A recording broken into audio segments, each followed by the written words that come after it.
Hello, and welcome to the Streakers On podcast, powered by Streakers Gaming. It is I, Jacob Moore, the self-proclaimed sports analyst. And I had someone ask me, Jacob, why don't you put self-proclaimed sports analyst in your name key? Honestly, it's just too long. I looked at it, and it took the entire box. And I like the box to breathe. Anyways, put that weird innuendo aside. Let's get right into the show. I'm not going to start off with Dan since he's yawning. So we have Mr. Chazzy. 6.993 update pending. You know what this means soon? He's going to be able to be cooled by not just white milk, but by chocolate milk.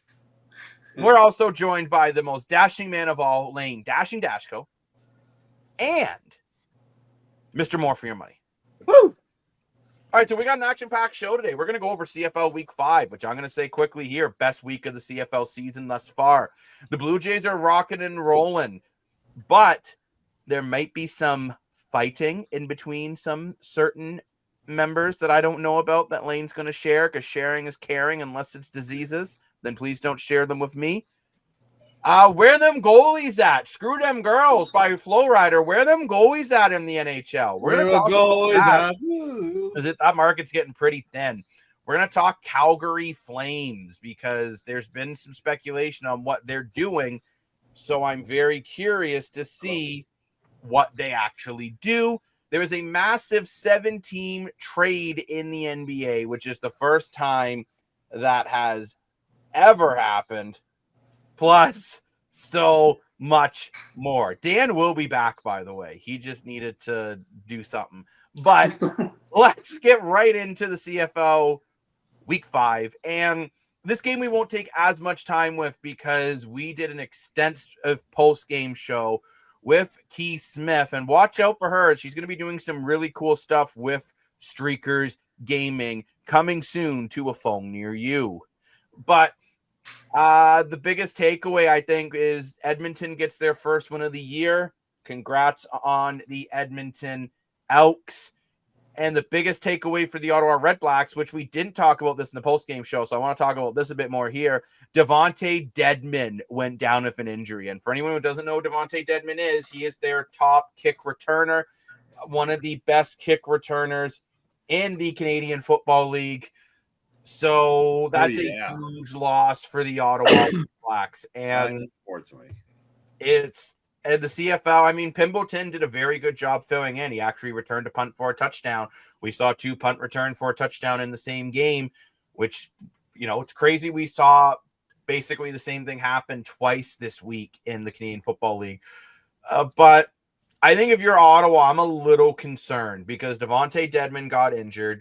I thought Drew Brown was okay. He started to look comfortable at times, but then was also overthrowing receivers. He looked rough at the beginning. It was rough at the beginning, and truthfully, I didn't think Ottawa's defense looked that great against Edmonton's offense. They just let Justin Rankin do whatever the heck he wanted. He ran a 74-yard touchdown, had a touchdown and a reception too.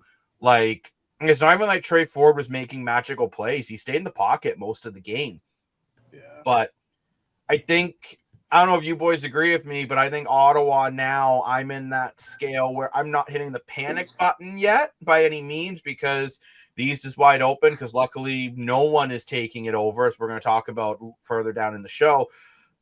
But I'm in the concerned window for the Ottawa Redblacks. For sure, right? And you get Drew Brown back, but it didn't, he looked okay, but again, I talked about this on the post-game show. I'm going to briefly mention it too, but just they didn't really seem like they were playing as a team, and that was concerning for me. A lot of miscommunication, especially on the offensive ball, a lot of penalties and bad times here, And this was a game that, if they tighten up some of these mistakes, they stay on side more, they're more communicative with Drew Brown, making sure they're not taking offside penalties or false starts, they're not getting the ball off on time.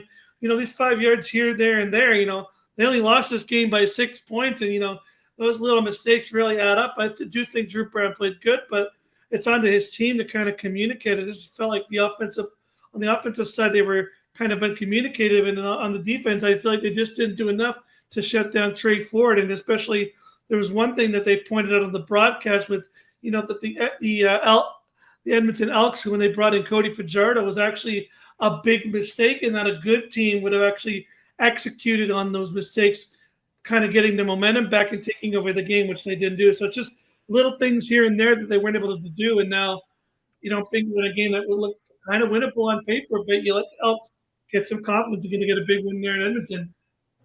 Well, and I think too, I think you nailed it on the head there, Lane. I think as much as Edmonton's got to be happy they got their first win, I think Ottawa in a lot of ways feels like they kind of handed Edmonton this win. With sloppy penalty calls. You know what, too? You took two critical penalties that especially the one where it looked like Ford fumbled the ball at his own 3-yard line, but then turned out it was a face mask. Then you have another one with Justin Rankin short for the first down, but again, it's another face mask, automatic first down. You have the multiple offsides by Ottawa.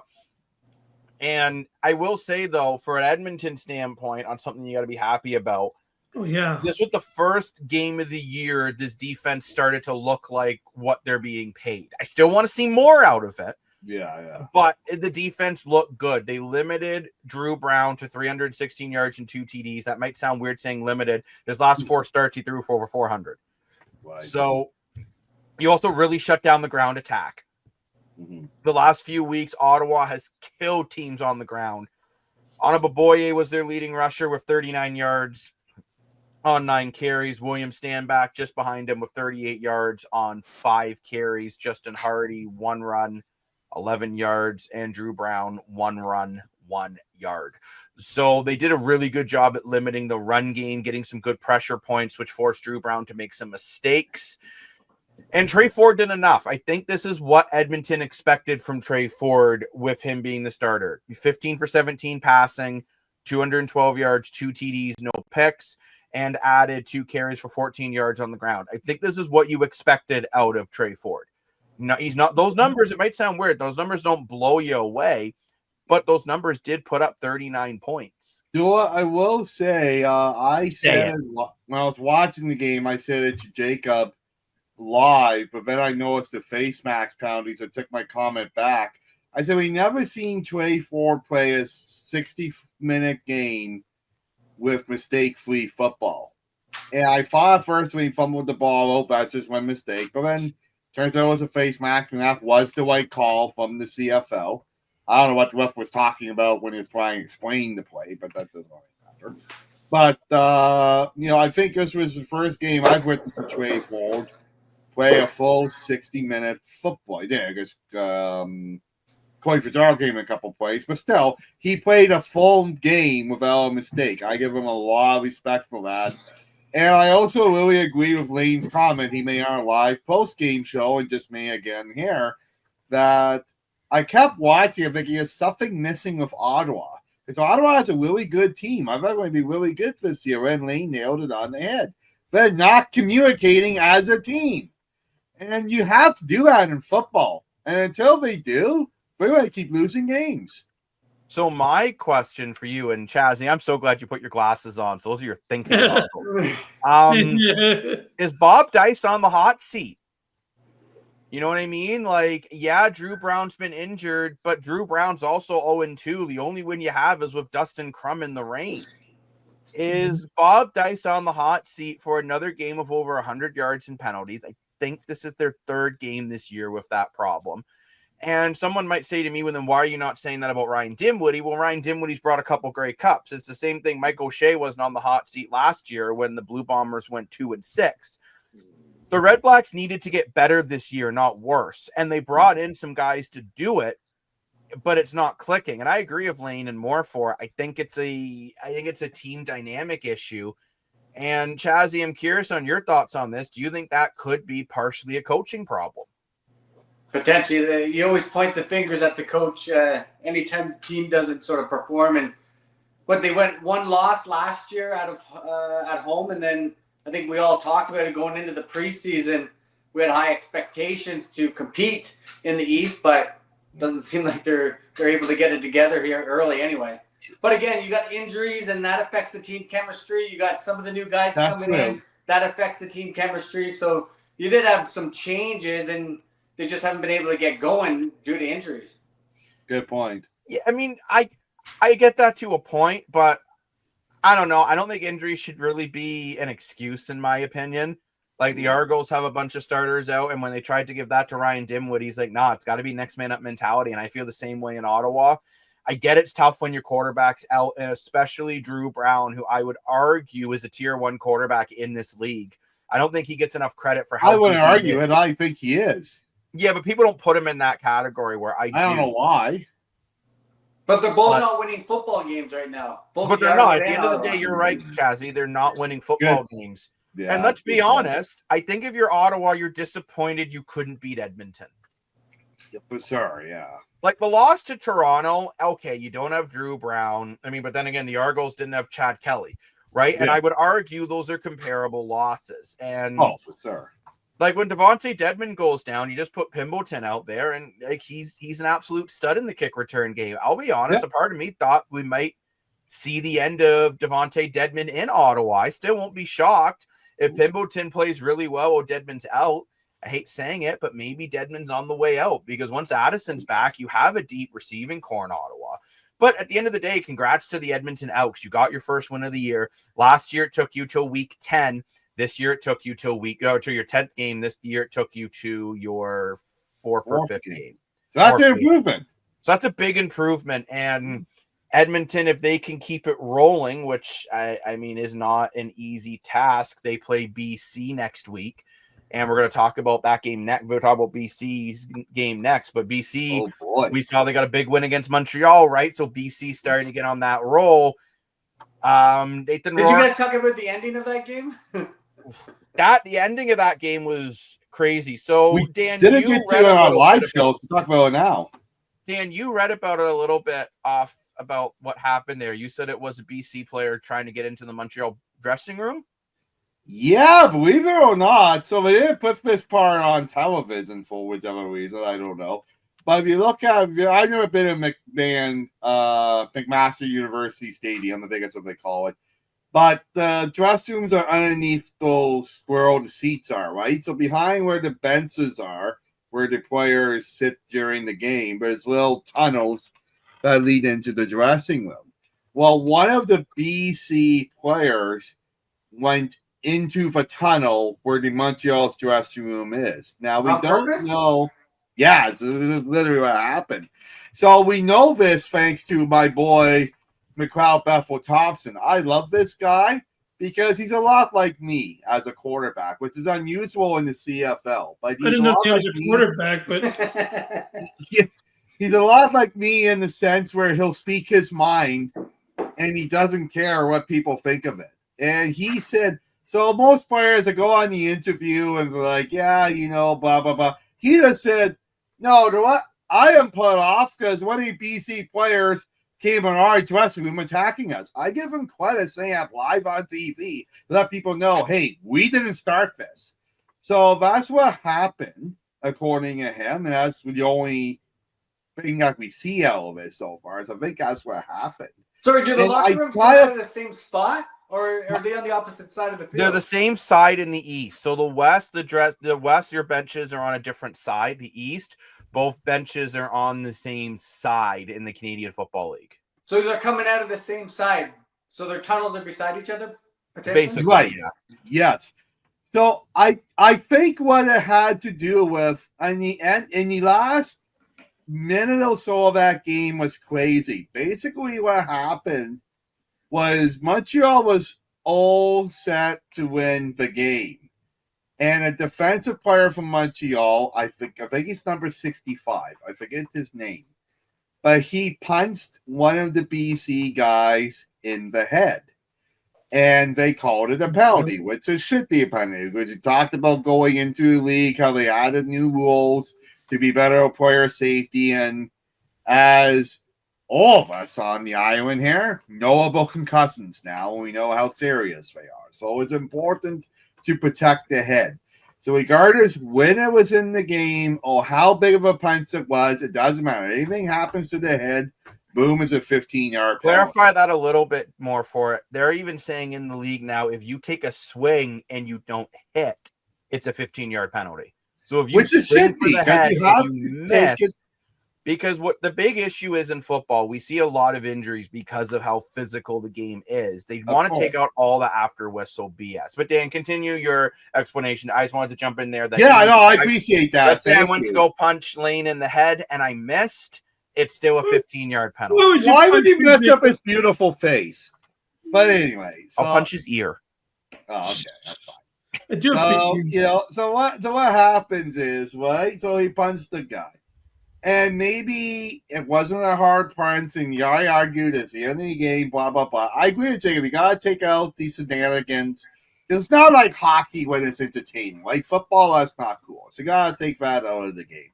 So anyway, because of that penalty, Vancouver gets another down, gets another try. So York threw the perfect throw, and the receiver, I forget who he was, but the receiver, a couple seconds left, instead of running down the field, he did the right thing and put his knee down right away. So when he put his knee down, there was 0.2 seconds left on the clock. So technically, that's enough time for a field goal. And of course, White, one of the best kickers in CFL history, got the field goal and won the game. So I think the BC guy went in there to attack the Montreal guy. Sorry, then Montreal's chirping or whatever. And I think BC went there to defend himself, saying that BC embellished the play. Maybe he's like, oh, you dived when I hit you. I didn't hit you that hard. But what we were saying, though, it doesn't matter what contact to the head or any contact to the head, any attempt to the contact to the head is a penalty. And I totally agree with it. And if BC just followed the rules and won the game. And I want to add into this, too, there was a little more controversy as well. Montreal claims the clock started late on the second to last play by BC. I've watched it back. The clock did not start late. But that is the controversy. And two, if you're Montreal, I'm sorry, but just play better. You had a lead going in the second half. You got outscored 12-3 in the fourth quarter. Just be more aggressive. And you're built on your defense, so your defense needs to make a play. I'm seeing everyone blame McLeod Buffalo-Thompson. He still went 15 for 23, 192 yards and 2 touchdowns. And he stretched the field when he needed to. I think maybe I'm looking at coaching here. And Lane, sorry, I will get to you in 1 second. I see you raising your hand like a perfect schoolgirl. But I'm thinking here, if I'm Montreal, I think they just underestimated what the BC Lions offense can do. And that's what happened. Whether we like Nathan Rourke or not, he is a quarterback that at times has shown he can make the big play. And he did, right? And so did Justin McInnis. And you could also blame Montreal. Why would you tackle him right away on that last play? Just let him run out the clock like a dope. Like, Montreal made a lot of critical errors. Montreal only scored 6 points in the second half.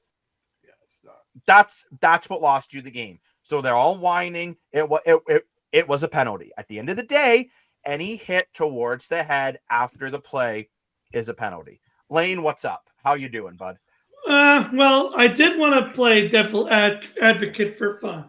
Even though I agree that I know it's a rule in the CFL. I get it.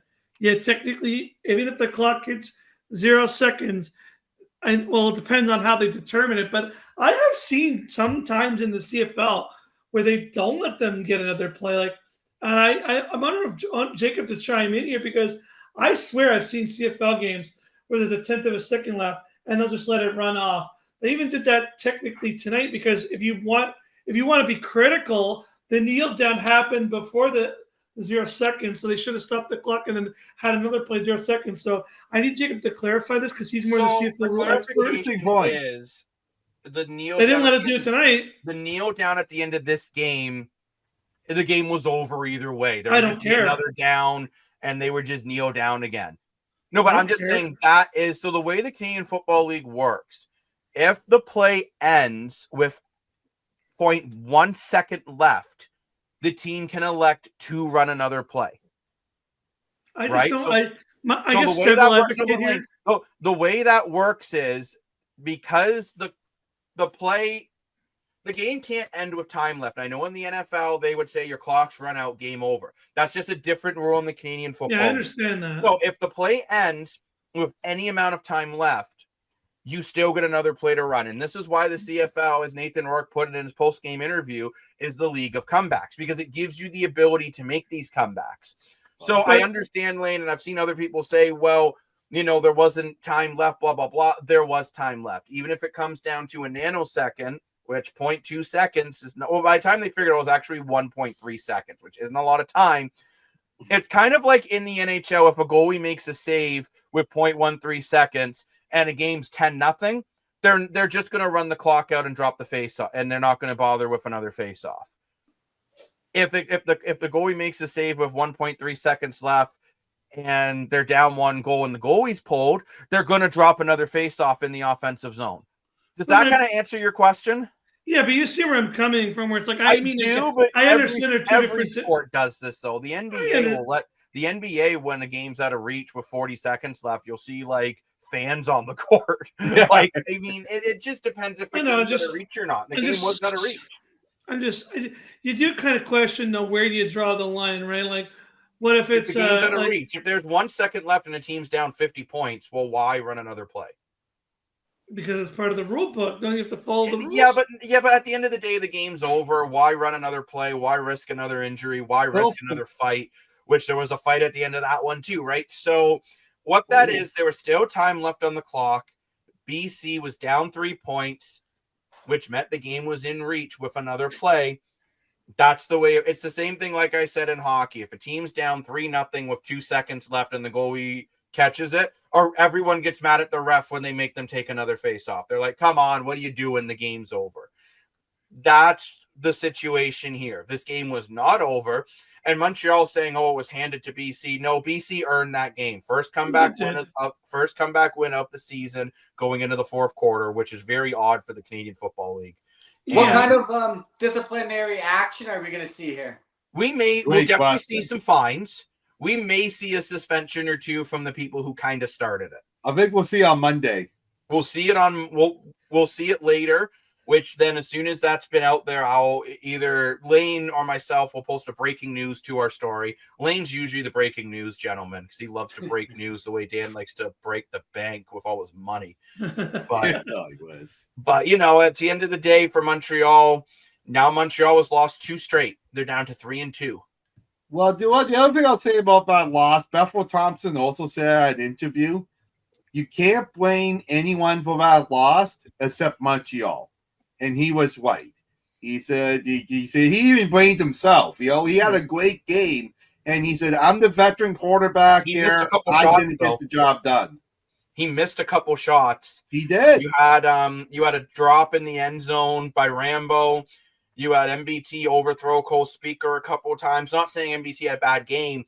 No, at all. You connect a couple of those plays, Montreal wins. But I'm saying he took responsibility and he called himself out. And he's a 2-time Grey Cup champ, and I just love the guy. He's a really good dude. Now, we do need to talk Nathan Rourke a little bit here. 22 for 36, 352, a touchdown and a pick. I thought this was a step in the right direction. When I'm seeing people see Nathan Rourke's back, not quite.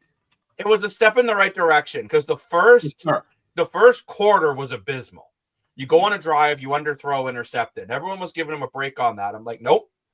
And I'm going to tell you why. Because everyone's ripping Nick Arbuckle for making the exact same mistake. So then we got to rip Nathan Rourke for the mistake. If anything, I think if Nathan Rourke is the starting quarterback, I feel you should rip on him more for that than a backup.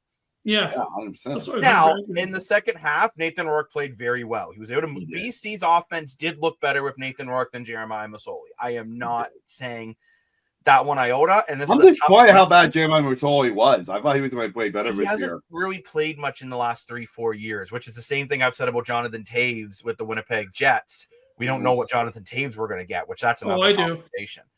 You're getting the hometown Taves. We don't know. He hasn't played in 3 years, guys. I think he'll do well. He's still a special talent. But Dan and Chazzy also thinks Aaron Rodgers is going to get 10 wins. So he is really hard to take seriously. But pieces I of can't. Pittsburgh. At the end of the day, what BC did, 100%. BC's offense found a way to get enough. Justin McInnes had a huge game with over 100 yards.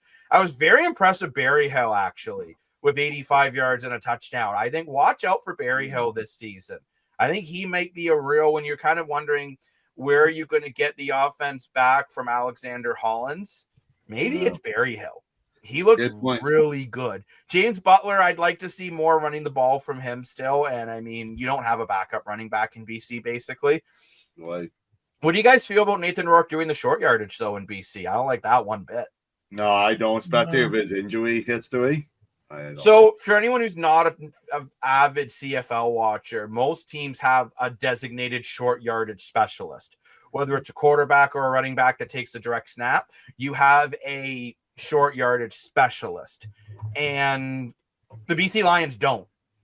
And that's a concern for me. I think they need to find someone somewhere who can be that short yardage specialist if you're the BC Lions. We're over the lane. Since we're on the educational piece of the CFL here on the island, you mentioned the East has both benches on one side and the West.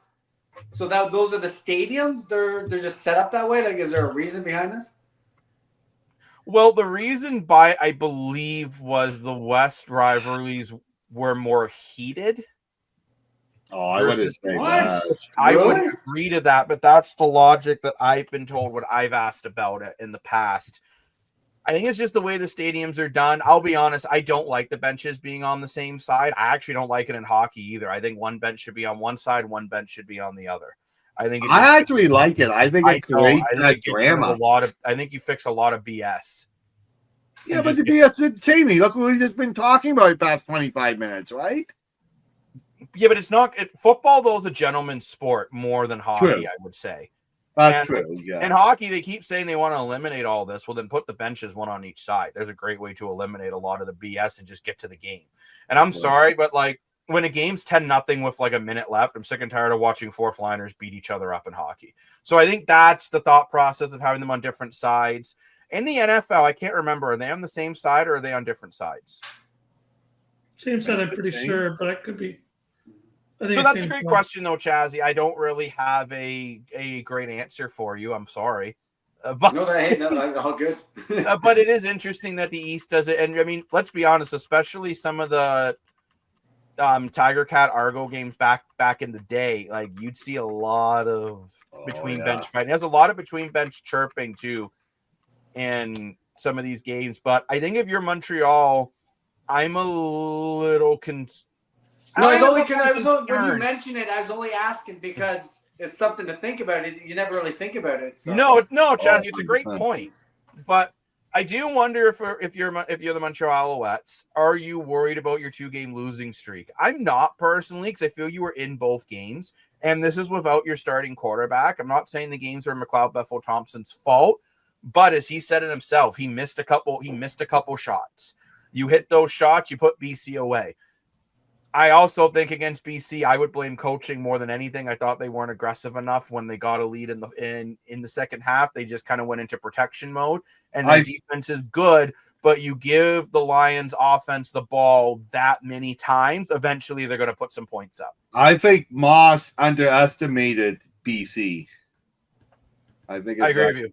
I think that's exactly what happened, right? I think people look at I think BC is still a very divided dressing room, and that could be a part of the fight too. You know, you could see just different guys wanting different things for the team. I think it's still a divided dressing room. I think York's still trying to find his way. They lost a lot of pieces. I think they just really underestimated. But like you said, Jacob, regardless how weak they are, parents a couple of years ago, they still have York and McInnes, right? York, McInnes, Hatcher. Yeah, that's still a very strong team. They don't have Lucky Whitehead anymore, and a lot of great guys, but we're still a very strong team. And you can't in the CFL. I really feel like you can't underestimate any opponent. I mean, look how Edmonton beat Ottawa tonight, right? Like anything can happen in the CFL. We'll talk about it later, but look how Calgary destroyed Winnipeg, which I'm sure Chazzy was very happy about that. Like I don't think that was on anyone's bingo card. Well, I was going to ask you guys about Bo Levi Mitchell against your Argos. Okay, so thank you for the segue. It's rant time, brought to you by where's my popcorn? I need popcorn. I want to start this off by saying everyone who was saying Chad Kelly will fix every problem, wake the hell up. I love my Argos. Nick Arbuckle is the leading passing yardage quarterback in the Canadian Football League. You scored 38 points. It's not the offense is not the problem. I'll tell you what the bloody problem is, okay? Okay. Number one, anyone who doesn't put a double team on Kenny Lawler should be fired automatically. Because even Levi Mitchell said that if you're going to run man-to-man coverage against Kenny Lawler, you're in for a long night. And Kenny Lawler on 7 targets, 6 catches, 207 yards, 3 touchdowns. Kenny Lawler basically won the game for the Hamilton Tiger Cats this one. It was something to watch. Sure. I'm not done yet, Mr. Moore. And at the end of the day, you look at this Argonaut defense, and it was terrible. I don't care that Wynton McManus was injured. You've got next to no pressure on Levi Mitchell. And Lane, let me finish before I get to you. But you put no pressure on Levi Mitchell. You did not leave. You left Kenny Lawler in single coverage. You let Benji Franklin get cooked more than a steak that Dan used to order well done until I taught him the right way to eat a steak. This is absolutely ridiculous. You look at the rest of the receivers in Hamilton. Tim White, 30 yards. Smith, 28 yards. Towinski, 22 yards. Greg Bell, 19 yards. Shamar Bridges, 16 yards. If you just double team Kenny Lawler, you probably win this bloody football game. And that is no disrespect to Hamilton. The Mitchell Lawler show was honestly phenomenal to watch live if it wasn't against my team. And it was absolutely incredible. But it's kind of like, what do you do when a guy is cooking you all night in the NBA? You double team him. What I would have done there, instead of 12 on 12, F it. We are going to make it 11 on 10, and we're going to double team Kenny Lawler. Beat me somewhere else. And Levi Mitchell is one of the least mobile quarterbacks in the league. Blitz him. I don't care that Wynton McManus is injured. Blitz him. It's like it's just, and everyone's going on, their offense needs to be better in Toronto. Nick Arbuckle, 27 for 38, 339, 2 touchdowns and an interception. Kevin Brown got our first rushing touchdown of the season. We got a second rushing touchdown from the new running back that they brought in, LeBron, who was on the Ottawa Red Blacks last year. Mitau, 104 yards. Coxie, 76. Brissett, 42. Daniels, 32. LeBron, 34. The offense was not the bloody problem. So, yes, but now let me quickly just stress this. Chad Kelly is better than Nick Arbuckle, and I am not saying that he isn't.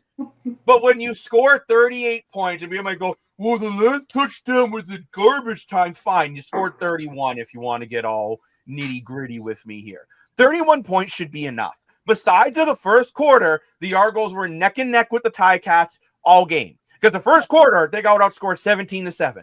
Then the second quarter, Ticats outscored them 7-6. Third quarter was then even 13 apiece. Fourth quarter was 14-12.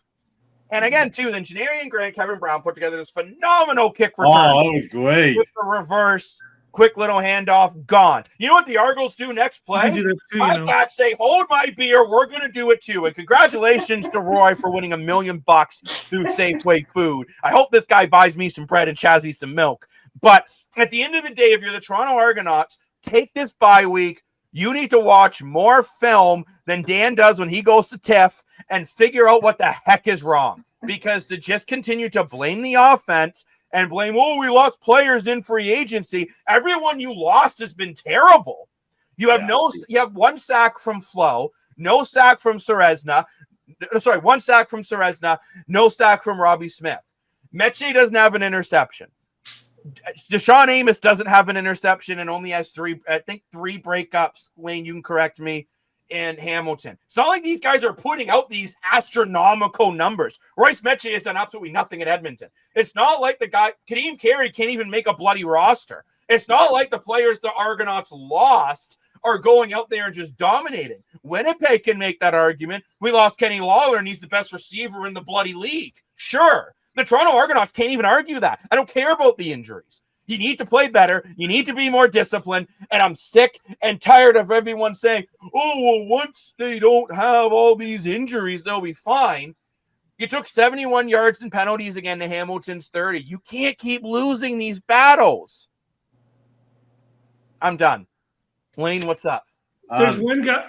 Well, I love that. Was amazing. I could feel the heat from over here. My glass. Oh yeah, you got the fan going, Chazzy. Jacob, I will say there's one guy I'm surprised you didn't include in this rant, And I think you should have included this rant because it's time that somebody yelled at him. And that, in my opinion, is Ryan Dinwiddie. That guy went out 2 weeks ago, correct me if I'm wrong, and said, well, if you don't want to step up and make the plays, walk home.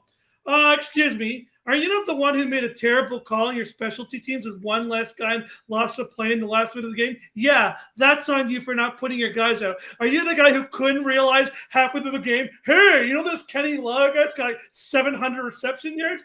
Hey, can we tell the defensive end to like smarten up a little bit here? So for Ryan Dinwiddie to go up there and blame his team and yell at them, maybe someone should yell at him for a change. What has he done with his team? Like, I don't care. No, I don't care. You're the head coach. You want to go up there on TSN and be like, oh, my team sucks. What are you doing? You're making countless mistakes left, right, and center. You're the head coach. You're the one supposed to lead by example. We all said this about Toronto, the Maple Leafs, and Sheldon Keefe, and then they get a coach. You got to be a coach. You got to step up. You got to motivate. Where's the difference of Dinwiddie? No, he goes on TSN and goes, oh, my team sucks. My team doesn't want to make plays.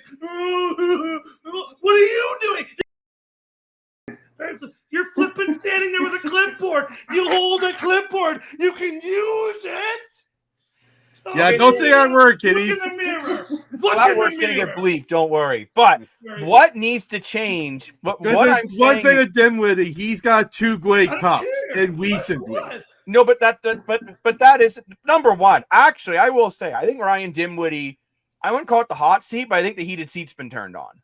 I'll put it that way because I don't think pinball is going to accept mediocrity from this team. His cousin's getting chussy. Number 2, Ryan Dinwiddie did admit afterwards on Overdrive on TSN that he should not have called out his players in the post game because he says, I tell them don't be calling out your teammates in post games.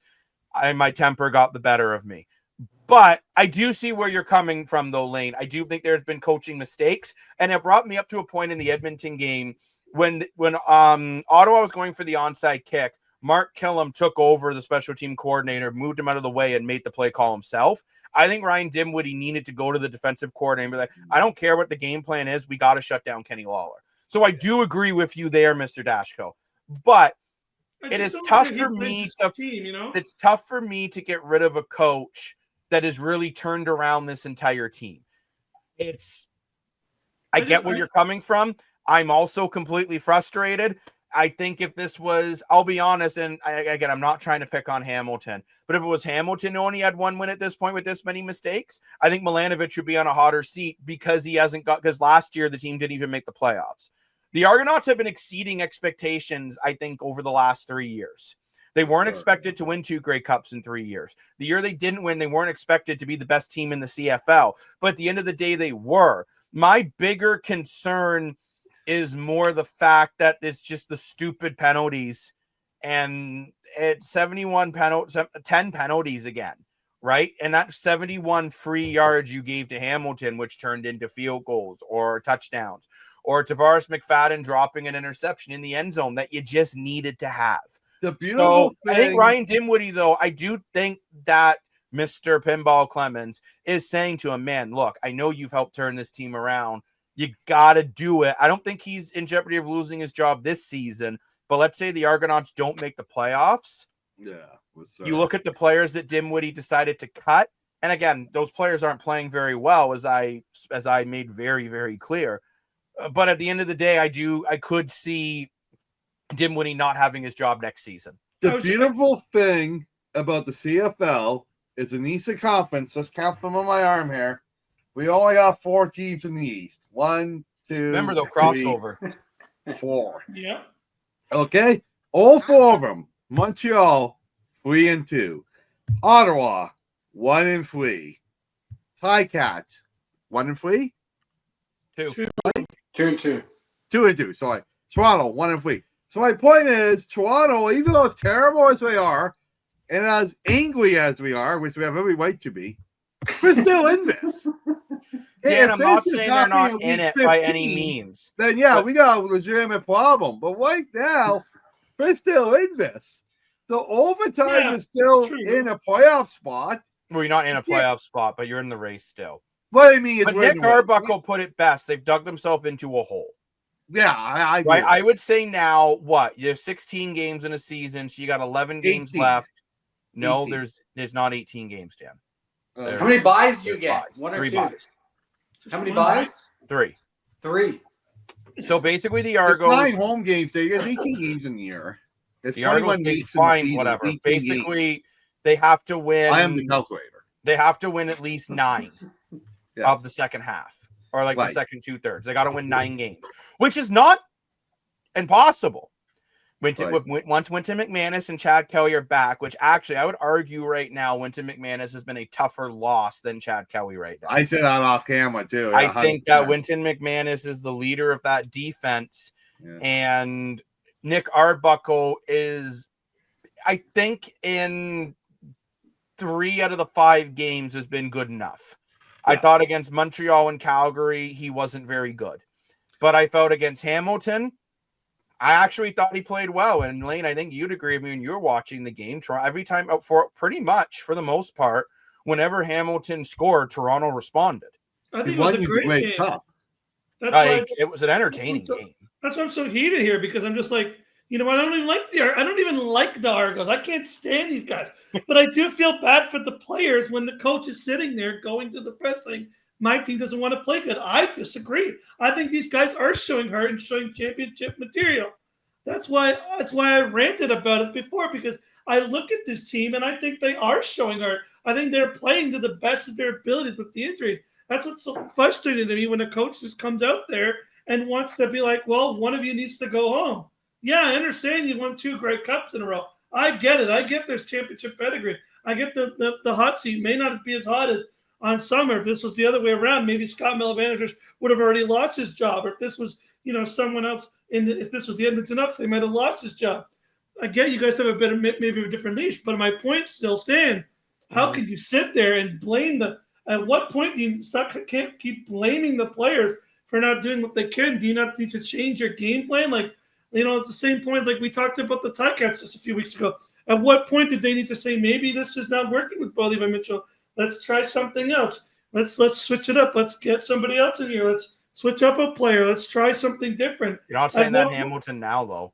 No, I'm just saying. But Mitchell, at what point? How many right more now, losses? you could argue he's the best quarterback in the CFL over the last 2 weeks. Jacob, you know what I'm saying? But how many more losses?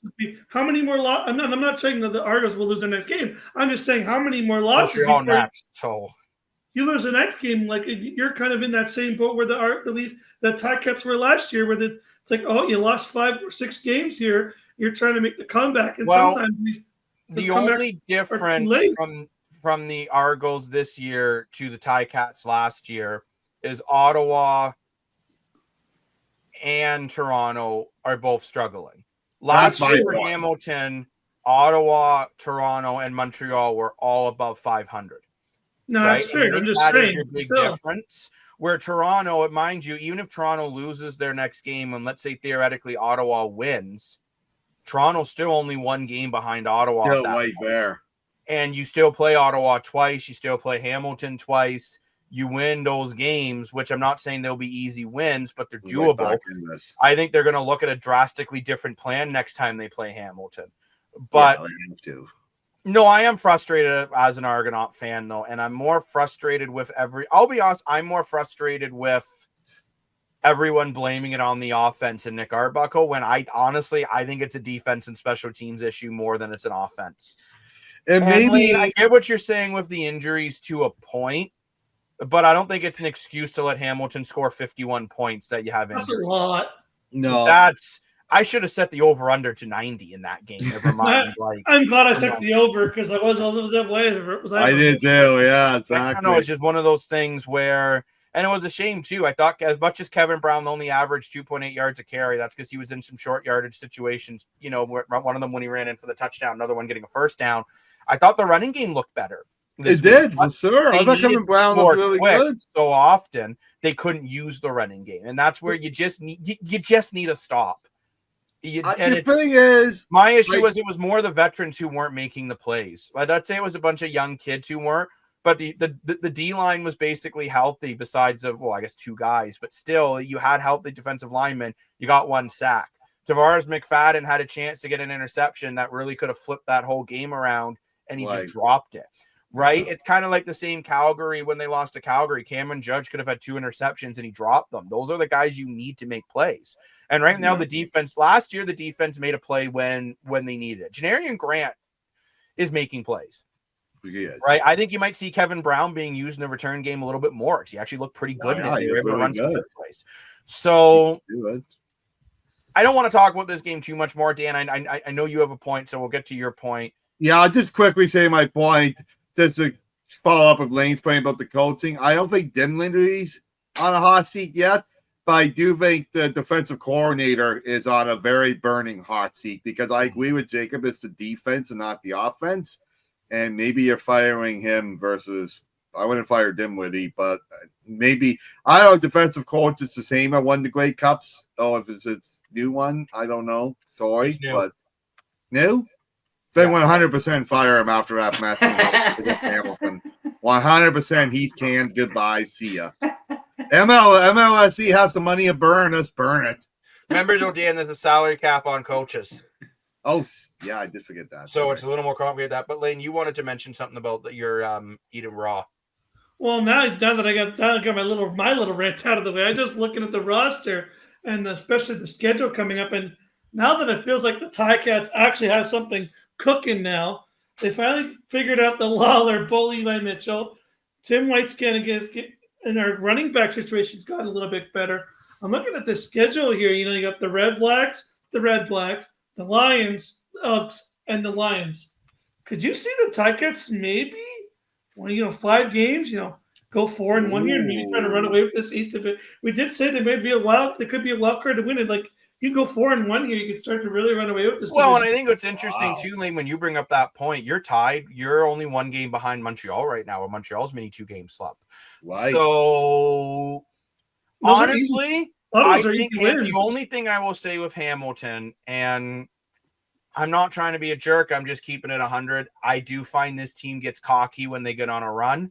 I could see them going on a slump. I could see Montreal going on more of a slump because I think Montreal I'll be honest, I think the last year and a half, Montreal was overperformed, right? And I think Hamilton, it really depends because the big question is if you double team Kenny Lawler, because Tim White, 30 yards.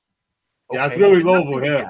Right? You literally have, and I get what you say about the running game, Lane, but the running game wasn't great either for Hamilton. It was all Mitchell and Lawler that basically stole the game. So if you shut down Kenny Lawler, I wonder, do you shut down the Ticats offense? That would be my concern, but I don't think you're out to lunch thinking Hamilton could go on a run with those games between Ottawa, Edmonton, and BC. Those, in my opinion, they're all winnable games.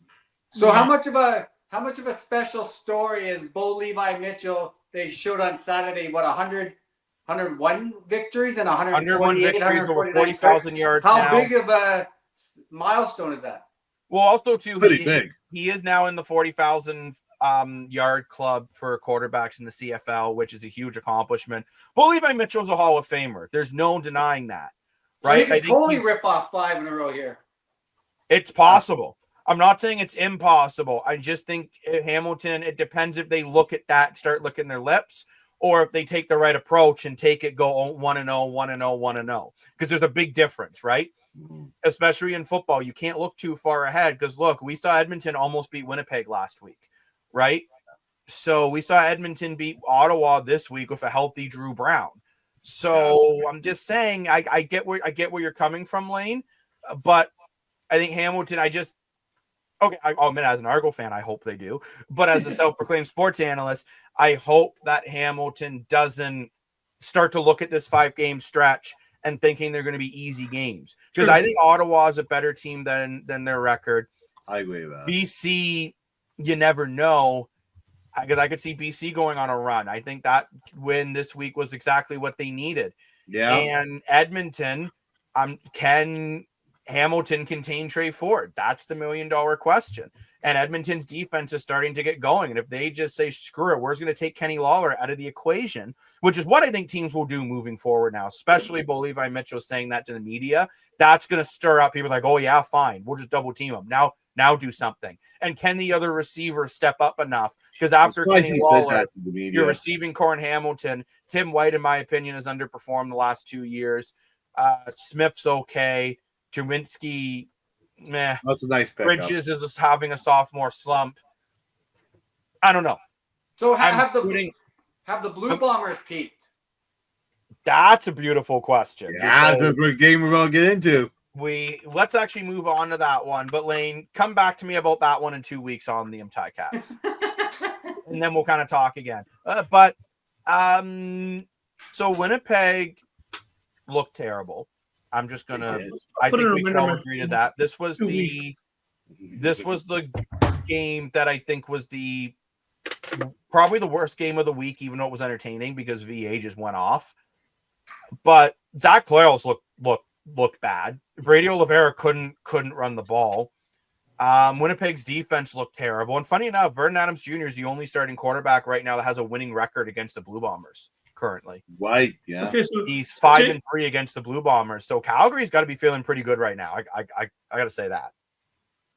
Now, Jacob, I was in the hospital that day, and they did give me some for my concussion. They did give me some medicine, and I really did think that I was having some sort of hallucinogenic episode, but apparently to Jacob, I wasn't. So what did happen here? Because when I saw the score, I was like, excuse. I had to almost look 3 times because I couldn't believe that Winnipeg was playing this. I'll tell you what happened. The first half, Calgary outscored them 29-6. That's the game. Not very often in the CFL, a game is over in the first half. This game was over. I think this game was almost over by the end of the first quarter. I saw a great meme too, and it's like Zach Collaros laying on the ground with his head in the grass. It's like whenever there's a trophy on the line, this is Zach Collaros. Yeah, he is. I mean, he ended up going 34 for 48, 288, a touchdown, and 2 interceptions. But that's just not a good game for Zach Collaros at all. My big concern for Winnipeg. Okay, VA had a good game, but he only had to drop back 18 times. 13 for 18, 222, 2 touchdowns, no pick. Dedrick Mills, 93 yards and a touchdown. Yeah. That's my bigger concern. And you got to remember, too, Calgary is doing all this without Reggie Bangleton right now against Winnipeg. Right. Jalen Philpott led the way with 2 catches for 75 yards. And Tevin Jones, a guy that they picked up from Edmonton, that Edmonton just went, I don't want this anymore, was their leading receiver in targets, 6 targets, 4 catches, 49 yards, right? So, wow. And Damon Webb, too, had a big game with a pick six. Yeah. He had 2 pick six by the Ottawa by the Calgary Stampeders.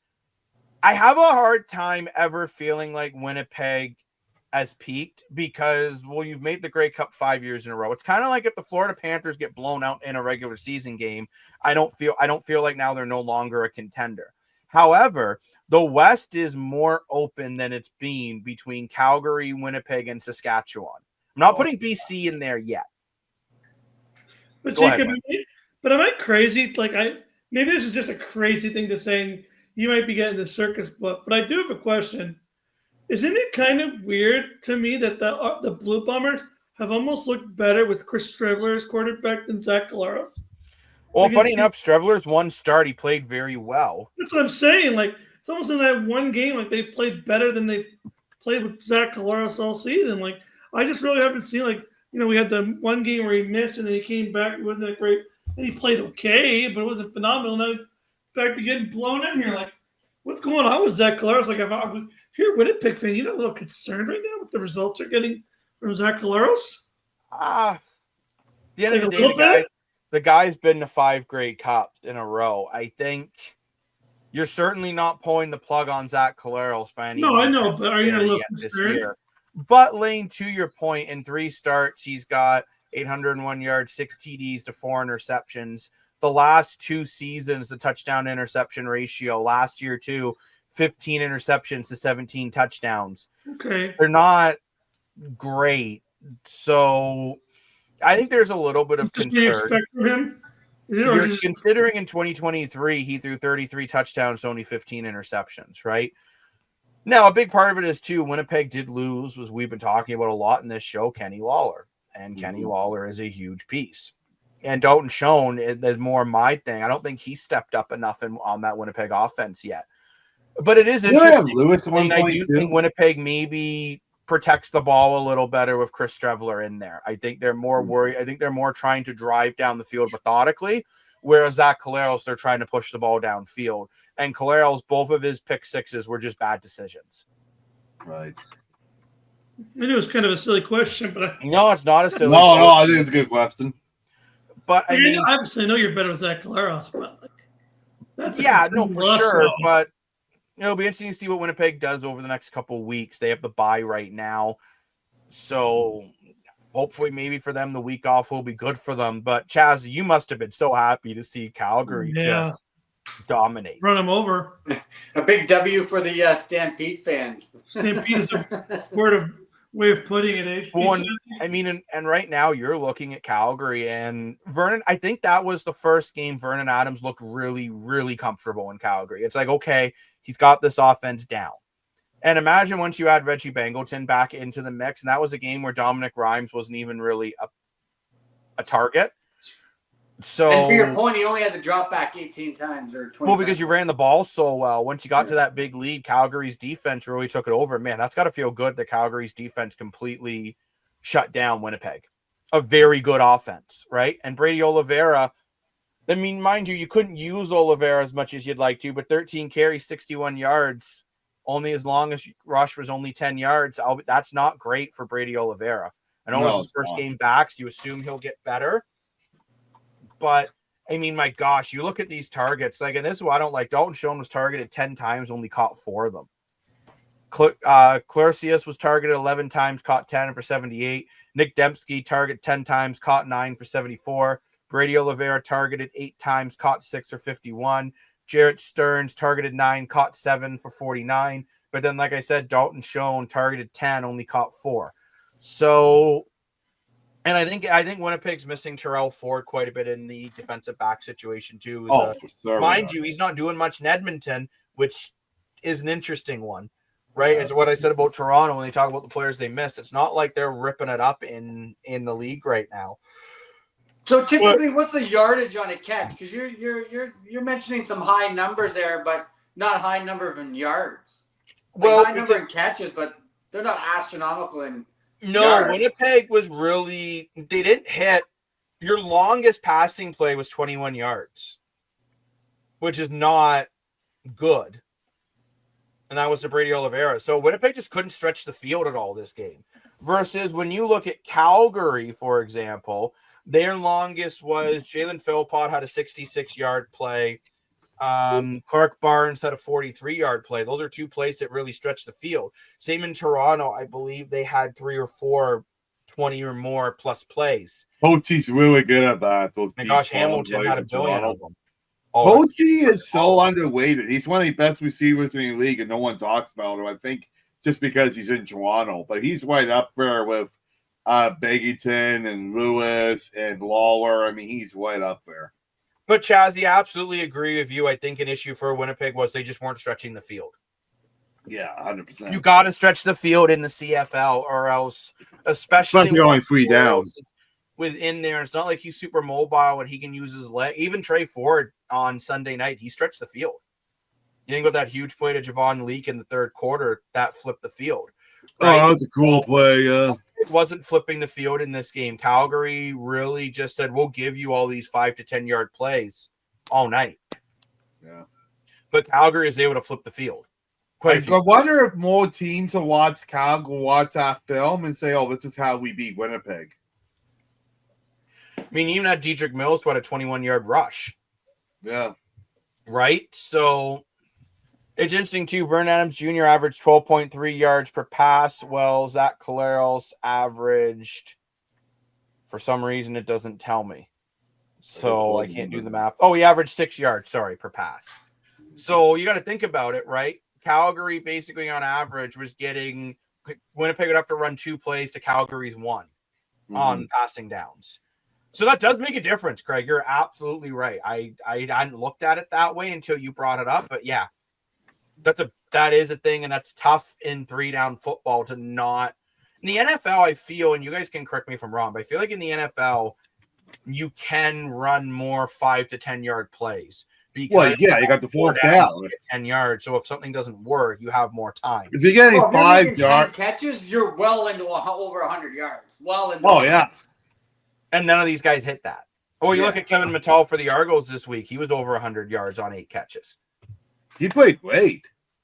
He's, again, another very underrated receiver. He did some big plays in the Grey Cup victory, Mattel. And Mattel in the past has always been kind of like a backup guy because Toronto was just so deep. But now that we lost some guys, we're seeing guys like Mattel really stepping up and getting the spotlight. So great on him.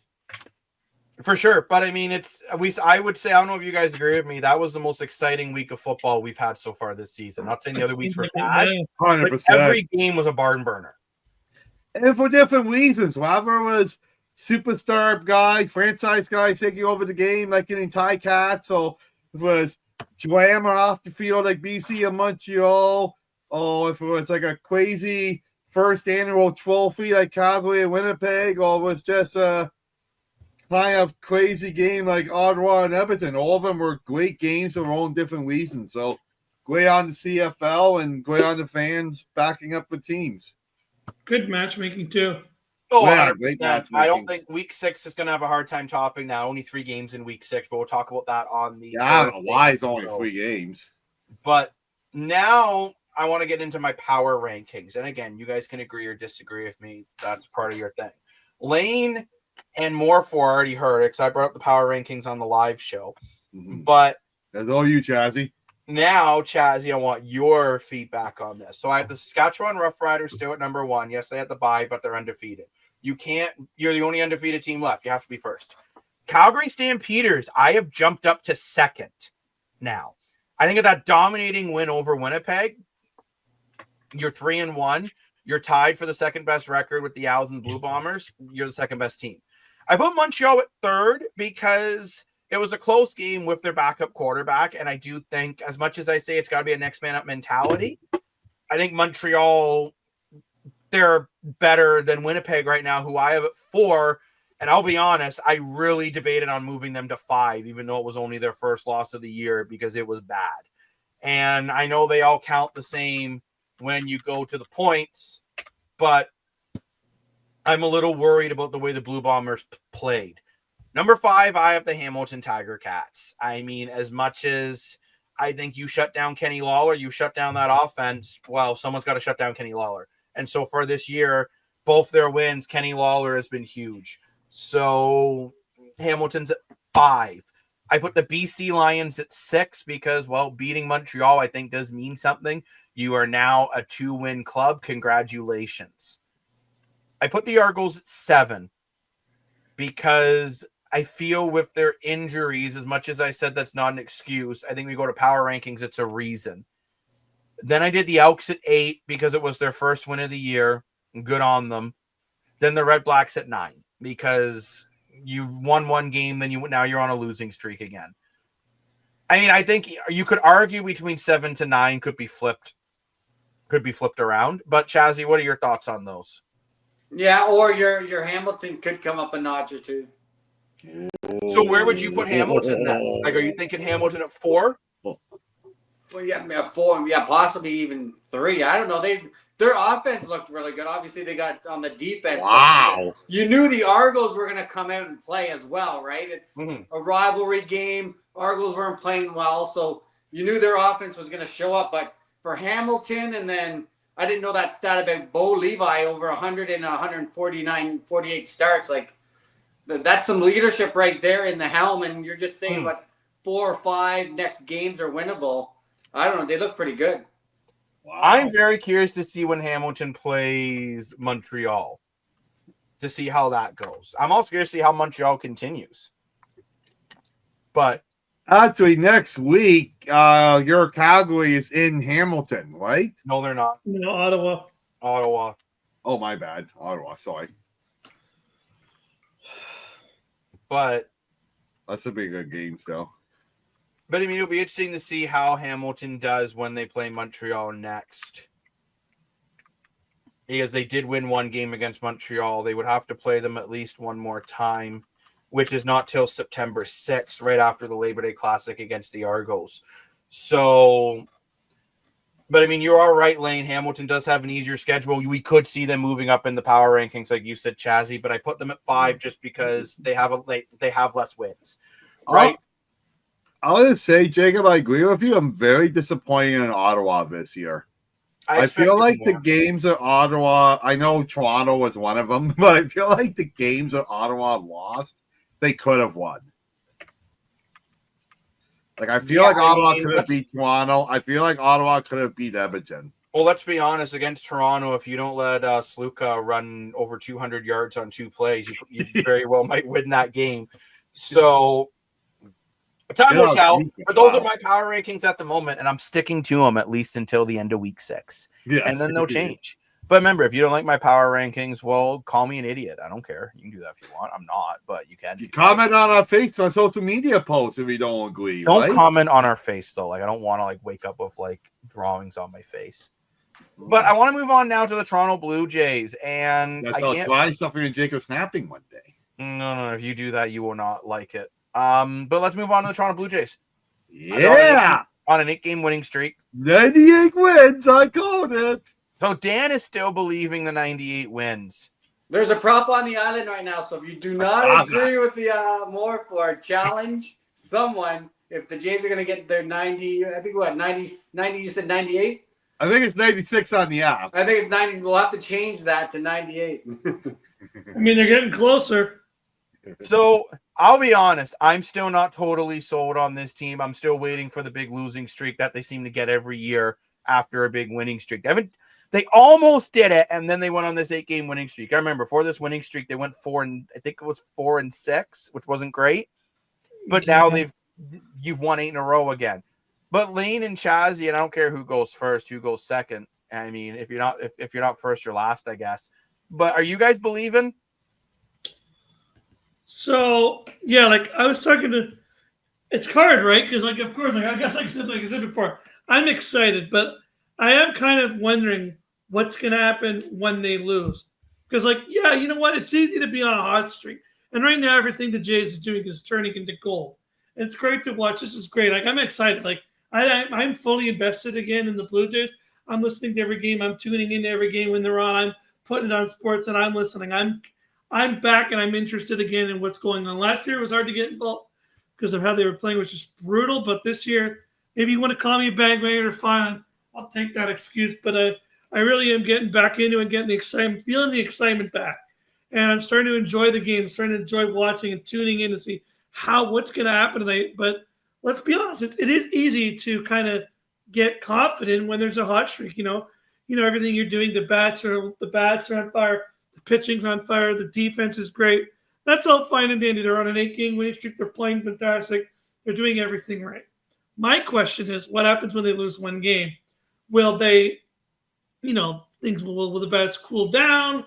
Will the pitching go back to being on and off? Or will it just be something where, maybe they lose 2 games, but then they'll win the next 4 or 5 or 6? And that's what I really want to see. I almost want to see a loss because I want to see how they respond from the loss. That's when I'll start to really believe, because like I said, it's easy to be on a hot streak, but when that kind of goes away, because we all know there's going to be a part where they're not going to be hitting 16 home runs a game and they're going to be getting 8 strikeouts every night. That's just not going to happen every night. So when that slows down, can they still find ways to win? That's how I feel, Elaine, as well. Like, I'm kind of waiting to see when they struggle a little bit, because even Sunday's game, it was a bit of a battle to get that win. They got it, but it was a bit of a battle. So when you lose, let's say, you lose 3-5, what happens? Can they respond or do they fall apart? That's the $1 million question for the Jays right now. But Chazzy, what are your thoughts? Well, obviously you're getting the pitching. We stay healthy with pitching, but again, let's talk after the All-Star break. Hot streak going in. And look at the Yankees just came off a cold streak, so obviously they're going to warm again. But if you continue to get the hitting from Springer, your catcher Kirk is hitting over 300. Obviously, Vladdy's like leadership, but also like guys like Addison Barger and Ernie Clement coming through in those last couple series, walk-offs. Like if those guys Even keep Will producing, Wagner. like there's some good chemistry on this in that lineup. And like I said, you keep your pitching healthy. I don't know. We could go deep into the playoffs. I don't know. Teams there. It's like you guys said. How do they respond to adversity? Can they keep this up? You know the Yankees. You know Tampa Bay. These guys are going to start getting hot again. So you just got to stay consistent. Well, that's been my thing too with the Jays. Yes, what they've done is great. They're the best team in baseball in June, but the Yankees and Rays have also been two of the worst teams right Let's now. get on the south side of the All-Star break, and then so maybe we'll see what happens. This is the question I ask you. What, in 3 weeks? Yeah. Oh yeah, like a couple weeks after the All-Star. Yeah, you'll start. Maybe the end of July we circle back, and I'm sure Dan will still be confident even if they lose every game in July. Well, because there's typically that team that's not in the playoff conversation that just catches fire here, and they'll rip off 20, 25 wins in the next 30, 33 games. So correct me if I'm wrong, but trade deadline is July 31st, correct? I think so, yeah. Baseball, it's coming up. Right. So I agree with you, Chaz, that the All-Star break is key here. So if you can come back, sell from the All-Star break, and keep you're not going to win every single game, but if you can keep winning, let's say 6 out of 10 games going into the trade deadline, I think the Jays are in a position this year, I haven't been in years, where they should buy this year on the trade deadline. A pitcher? A starter? They buy something, right? I don't know what you're buying, but you're buying something. And the other thing, too, is... Never take Dan grocery shopping with that attitude. Oh, my gosh, yeah. The other thing, too, is I think if Will he buy the groceries? Because of the... Yeah. Well, it goes to this Galveston. No. Anyway. But I think the other thing is if you're in this position when you're buying and you haven't got the Bull contract done yet, you gotta keep him and be like a Mitch Marner situation, and you gotta keep him and treat it as a rental player. And like, hey, we'll keep him for our playoff one that we haven't had in years. If we lose him and nothing in free agency, then so be it. Well, I think that's where the Jays are at this time. Like, we're getting the hitters from Joe Springer. Looks like a Springer he was back in Houston. He looks incredible. Even better. Vladdy is finally playing like a $500 million man. Get on him. Kirk is one of the best catchers in baseball right now. And you got to look at, so Bull had a nice home run today, so maybe I'll start get things going. And then you look at the deaf guys, like the young guys, like Nathan Lucas and Badger and Komet. They're all getting RBIs in. They're getting a home run in. They're getting stolen bases done. They're getting hits at play. And it's like for deaf guys in hockey. We'll see your deaf guys on this baseball team. They're getting the job done. And the pitching, boy, we were at the Sunday game and we saw Goldsman pitch over 105 pitches, 9 strikeouts. What a treat. This is the first time I've seen in a long time that we have an ace pitcher. And you need lately in the Jays over pitching, it's good and consistent. But to have a deep playoff run, you need your one ace guy. And we have that now in Goldsman. We have Hoffman is a phenomenal closer, right? He came in and closed those games with the strikeouts and the knives. And the thing is, with this LA series, it's another series, in my opinion, like the Yankee series that really grows this team. Because we went to the game, Jacob and I, on Sunday. I was at the game on Saturday. I went with Jacob on Sunday. I said, Jacob, I hate to say it, but I'm going to play in the Streakers app and challenge you to a rivalry. I think the Jays are going to lose this game. And I really do. Not top the winning streak at 7. Because both LA games in that series went to extra innings. So it wasn't like LA was playing bad. Yeah, the Yankees were struggling, like what Jacob's argument was. LA was not struggling. They got both games in extra inning. So I honestly thought they were going to lose. So I lost the streaker points. Jacob got the points. But you can see good teams find a way to win, regardless if they're underdogs like the Yankees or they came across a good team like LA and puts it to extra. They're finding ways to win. And the Jays in these two series found ways to do it on Canada Day in front of a home crowd, which they couldn't do that before. If you look at the Jays records on Canada Day, they always lose because they don't do well in front of big home crowd fans with all that pressure. There was over 40,000 people on Sunday's game. There was 38,000 people on Saturday's game. Well, just under 37. They're doing it right this time. The pitching's incredible. The young guys are playing well. As Chassie said, the veteran guys are taking leadership. I was at the beginning, it said 98 wins. I look back on that tape from the beginning of the island. I'm like, oh, that was crazy. I should have not said that. But now that I said it, we're at, 52 wins now? Not even in the All-Star break yet? They're looking pretty good. So I'll stick to it. So I can see what you're saying, Dan. I'm just not quite on your soapbox yet. I'm still a little... Maybe this is just from Maple Leaf fan syndrome, but until a team does it and proves me wrong, I don't believe it. But, Blaine, what I can't believe is what you were telling me a little bit between broadcasters fighting. To me, this is just ludicrous. But what's going on there? So while you guys were sitting there crying about the goes, I get it. Like, let's beat the brakes off you. I can understand why you'd be crying. After the Yankees, so we have to go back a little bit to explain this story. So Michael Kay, who is a Yankees broadcaster, he made a remark a few days ago that the Jays aren't as good as they should. Aren't as good as they are playing. He basically said, the run differential isn't as good as the other teams. The Jays are what they're doing is good, but it's not as good. It's because they're kind of overperforming. Well, then, of course, coming into the series, the Jays did something they've never done in franchise history. They swept the Yankees in Toronto 4 games in a row. 4. First time in franchise history. Not 3, 4. So then what happens? So this is where it gets interesting. Jamie Campbell, who's been on Sportsnet with Greg Zahn, and he's been on the Blue Jays. You see him in the pregame, in the postgame of every Jays Central. He's the man. He's the face. You see him at the Jays game. He always does in the middle. He does an update in the Jays game, so everybody knows who Jamie Campbell is.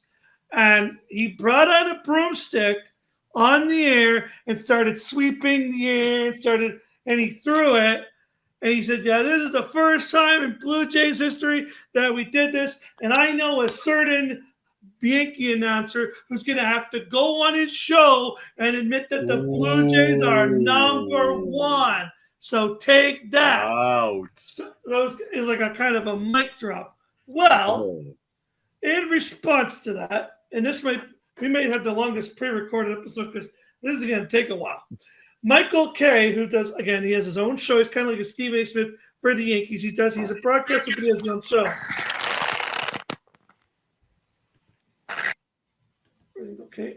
Okay. So yeah, Michael Kay, who has his own show in the Yankees, kind of has his own show there, and this is what his response was. So they asked him, they asked him, what is your response to Jamie Campbell? And this is his response. As I would say to Jamie, I can easily say the Blue Jays are a first place team because I'm not a fawning fanboy. I'm a broadcaster, and the bottom line is they are in fact a first place team.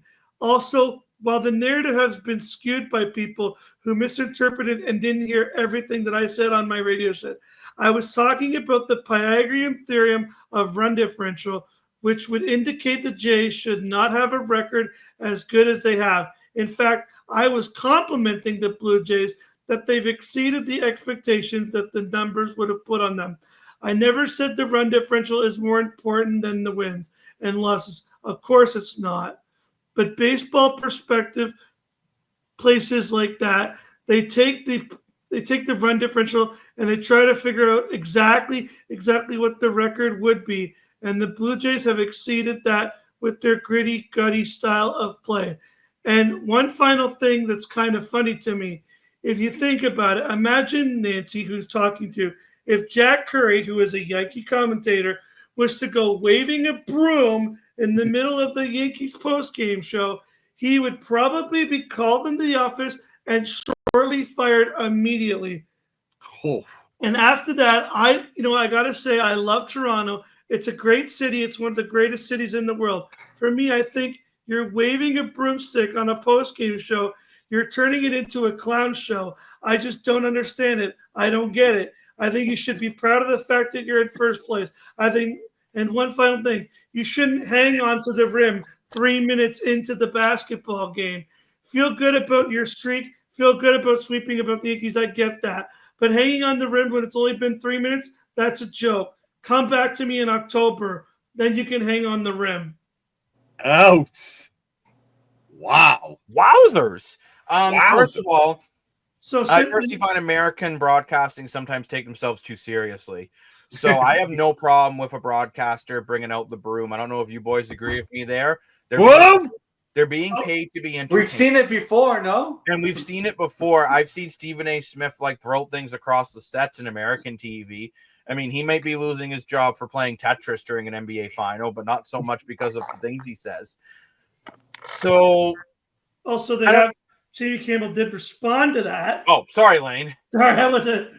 Jamie Campbell just said that after that, this was 4 hours ago tonight, said, I should have pointed out that I've always had great respect for Mr. K. That's a tough market, and we have endured what he's endured. We haven't been able to say we're first place around here for a while. I was just having fun. Michael K. then repeated back to Jamie, you are all class. Hopefully we'll get a chance to chat in a couple of weeks. And Jamie said to look forward to seeing you. So I think it's all good now, but just wanted to get into that because that was a pretty big statement that Michael K. put on in the show. For sure. The weird one there was calling out that if he was in my network, you'd be fired, because I just don't agree with that whatsoever. No. We things to do on the island. They I literally saved my playoff beard on the air. Yeah, but Craig and Lane, you guys watch more baseball than I do. Have you not seen things like that on American broadcasts before? Always. Not really. That's what I mean. That's not something that's not in my opinion. They love a story, stir up a story from nothing. So yeah. Well, I mean, and that's also the media's job, right? They're trying to create clicks and they want more whatever around it, more chutzpah, so they can get more views. I get it. But I think calling out that a guy could be getting fired, I don't think that's the way. I'll put it this way: if I was having a little Twitter beef back and forth, and a guy said that I should be fired, I wouldn't be very happy. So I think someone's ego was touched. However, I hate saying it. I do agree a part of his things. I've said it too. The Jays are great right now. Let's see how they are. I said September. September baseball is what gets you to October baseball. So let's see how they do in September. But at the end of the day, I have no problem with broadcasters having a little fun. Jay Onroyd, I'm just going to keep it a buck here. Jay Onroyd is one of my favorite broadcasters, and he's nuts. Yeah. Right? He is. When I originally first started doing sports broadcasting, I said I wanted to be if Jay Onroyd and Bob McKenzie had a baby. And that's what I wanted to base my style around. Right? So, which, by the way, congratulations, Bob McKenzie and John Liu, thank you, on your retirements. I wish you guys all the best. I mean, it's going to be crazy to think now that, especially for me, we grew up with those guys. Literally, yeah. Covering CFL football for as long as I've been watching it, pretty much. And Bob McKenzie's been covering NHL for as long as I've been watching it. So it's going to be very weird to have these two amazing analysts not on the broadcast anymore. But congratulations on your retirements. And if you guys want to make a joke, I don't think you should get fired. Yeah, thank you, Jacob. I don't know. Do we think Jamie Campbell maybe took it too far, or was this? No, I don't think so. Okay, what are you paid for as a broadcaster at the end of the day? To be an entertainer. I'm sick and tired of all these people going oh, they're not entertainers. Yes, you are. At the end of the day, if you are boring, does anyone want to watch paint dry? No. I mean, maybe that's a thing on Only Paint. I have no idea. Maybe that's a website I don't know. But at the end of the day, you're an entertainer. And when they say hanging on the rim, well, how many times do we see basketball players hang on the rim after a big dunk? LeBron James does it all the time. He's an American athlete, which, by the way, he might be getting traded out of the Lakers. That's another day conversation. But there's been some speculation and rumors about that. But you're going to have a math science major to figure out an NBA trade these days. Oh, my gosh. We'll talk about that 17 trade shortly. But The Jays are coming up to the White Sox, and this might sound weird. I think this is a very important series because the last time they played the White Sox, it was bad. That's They right. lost 2-3. And this is where I'm talking about, you know how we talk about the Leafs always played up to good opponents and down to bad? Mhm. I hope the Jays don't do the same because these are the wins you need to get. Yeah. So, you know what? There's going to be I think this series could be tougher for the Jays. I'm not expecting 3 straight sweeps because that would just be absolutely ludicrous. But if the Jays got to win 2 out of 3 against the White Sox, I would say, because as much as the Yankees have struggled, I don't see the Yankees continue to lose the way they're losing. Like, they got to turn it around. Like, they are. I agree with their manager Boone saying I think they are still on paper one of the best teams in the MLB. So if you're one of the best teams in Major League Baseball, Lane, I want to ask you, would you say the Yankees on paper are one of the best teams in baseball? I would think so. Like the money we're spending, we should be. Yeah, for sure. Like, you got Aaron Judge. I mean, their pitching is not as good as I think it should be. To be honest, like, I look at their pitching, I don't really see, like, to me, it's still the Dodgers at the end of the day. I think the Dodgers are still the team to beat. But I mean, for position offensive wise, like Cody Bellinger, Aaron Judge, that kind of lineup that they have. Yeah, I definitely think the offensive side of the ball is definitely probably one of the teams to beat. But I definitely think their pitching needs a little bit of improvement.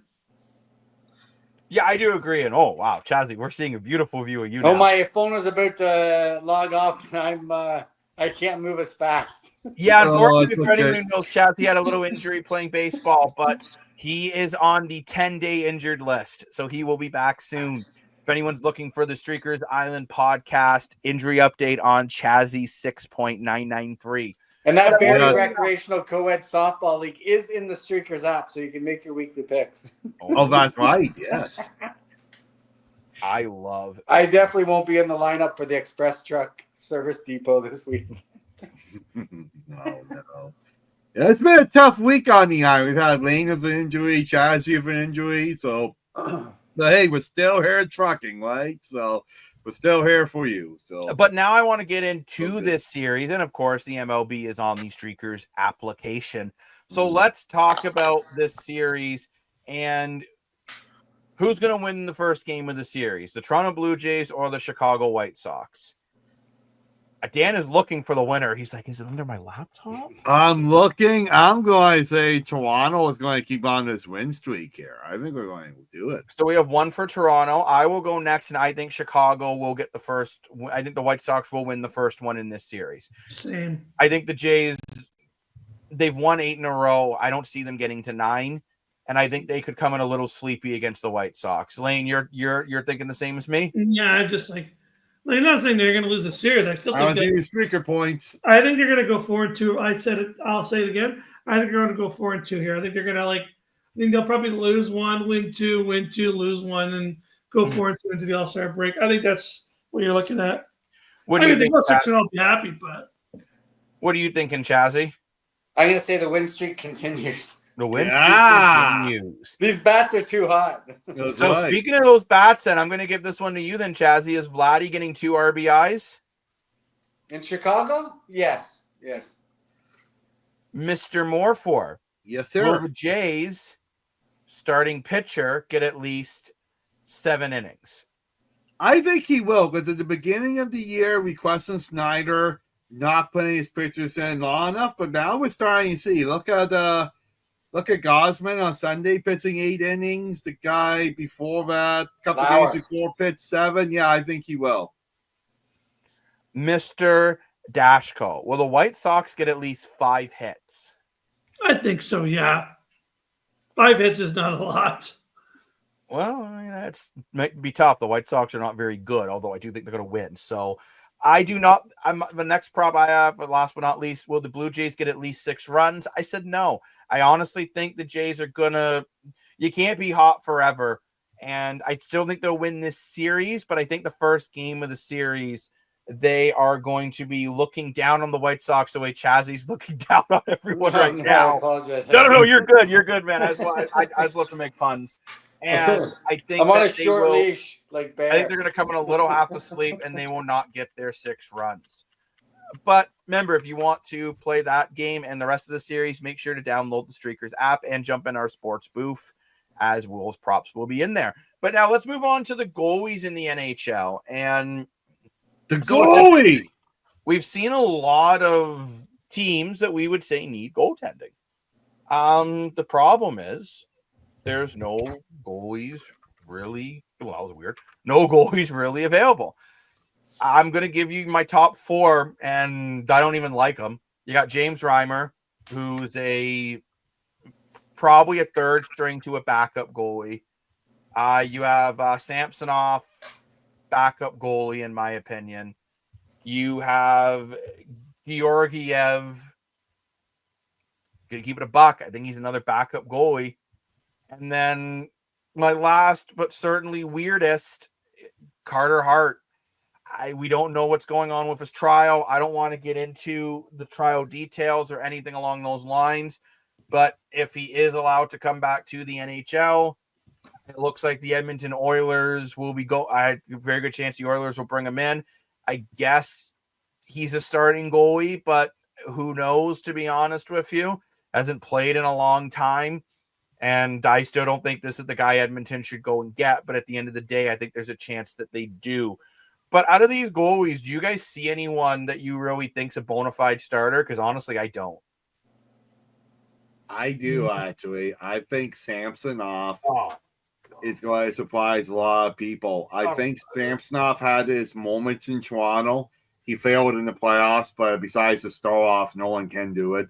And I think he had a bum lap in Vegas. I think you can get Samsonov on a very cheap contract, and I think depending on the defense in front of him, he can really bounce back. And the goalie you don't have on your list, Jacob, I have on mine, is Marc-Andre Fleury. I think he's coming back. Dude.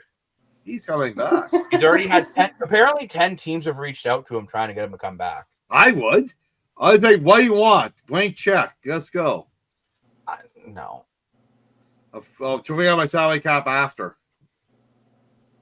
I'll trade Danielle Nurse. Let's figure it out. Let's go.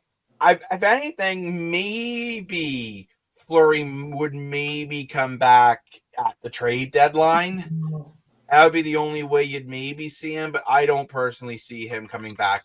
So interesting note. He does have his agent Alan Walsh. He does have a show on the Steve Dangle Podcast Network. Where it's actually a pretty interesting show. If you're ever interested in knowing what goes on behind the scenes, it's a great show to check out. But he has his own show. It's called like Agent Provocateur. But he was told that 6 teams have reached out to Fleury, trying to convince him. And apparently these were not just like, oh, we'll give you $900K. Like one team apparently offered over $2 million, and Fleury was like, I'm sorry, I'm retiring.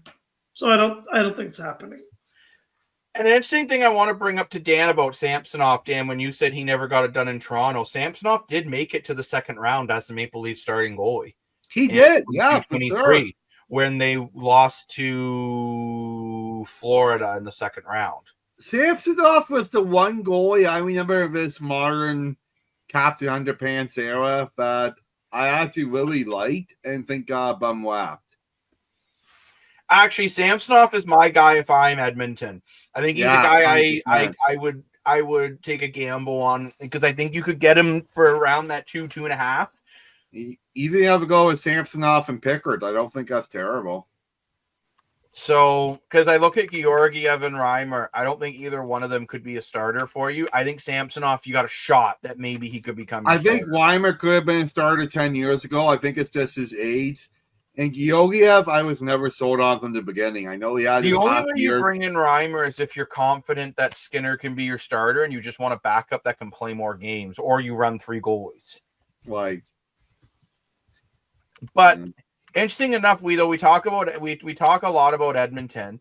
I want to talk about the Calgary Flames. They need a backup goalie, right? Because you lost Dan Vladar. Right. Actually, I think James Reimer would be a really nice fit as a backup in Calgary. Oh, I agree. Yeah, totally. Like a good veteran guy. Great for Wolf. You know, it'd be really because you look at Calgary's needs. In my opinion, they need a backup goalie, a top 6 forward, and a depth defenseman. like when I look at Calgary's to-do list, That's the a honey-do lot. list from the wife, those are the moves that I think the Calgary Flames need to make. Now, That's a lot of one off season. Competitive. Now, the big question is, do you think Calgary's the real deal?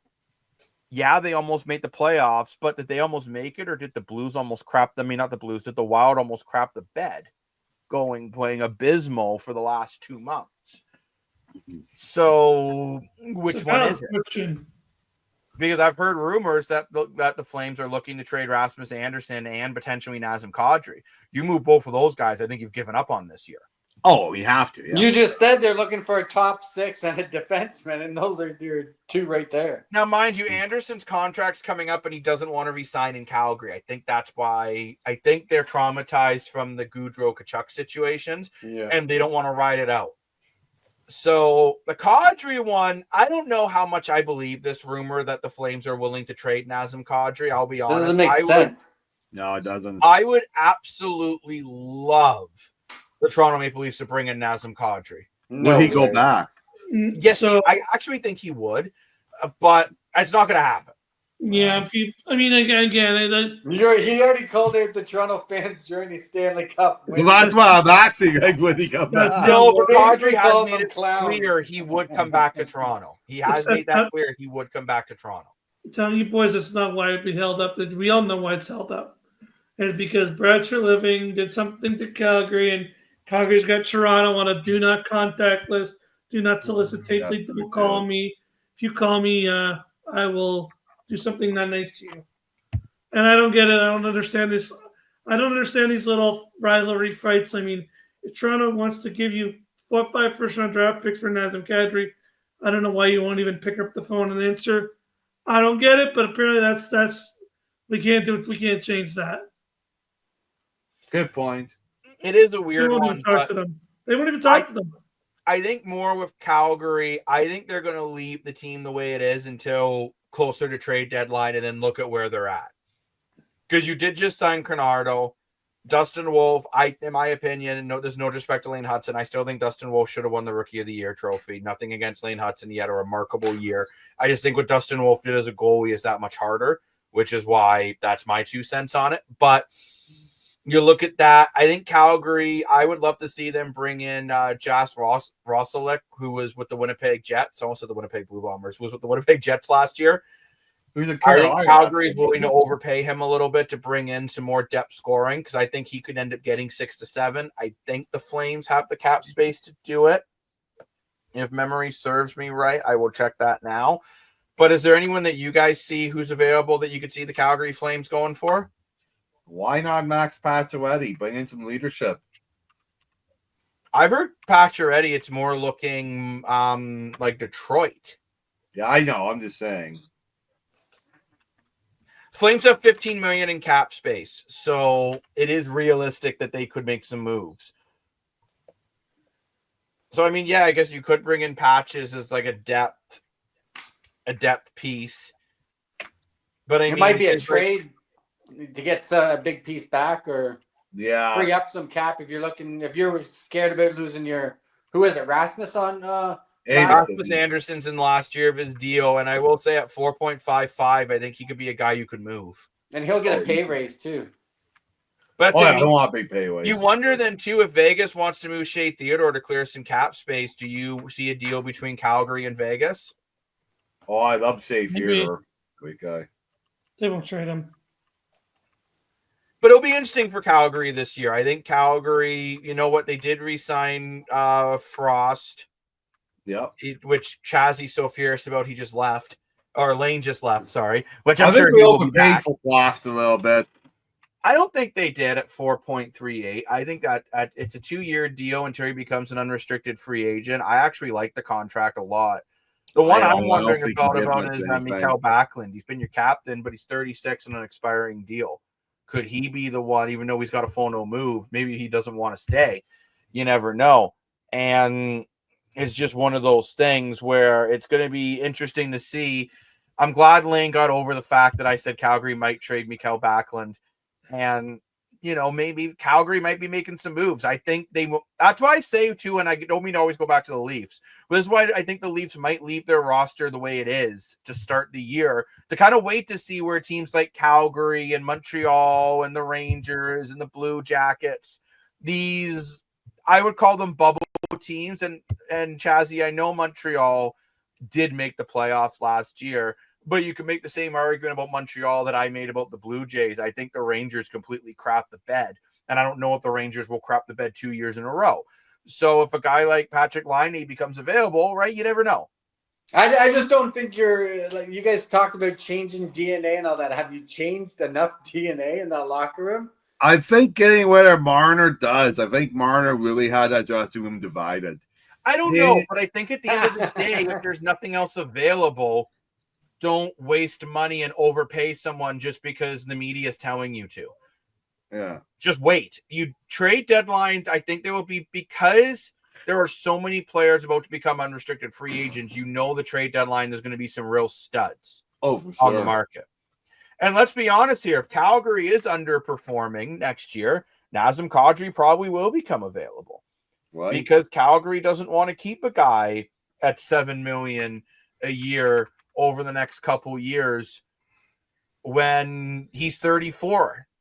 And Toronto doesn't mind getting a guy who's 34 because they're trying to win now, not in 2 years.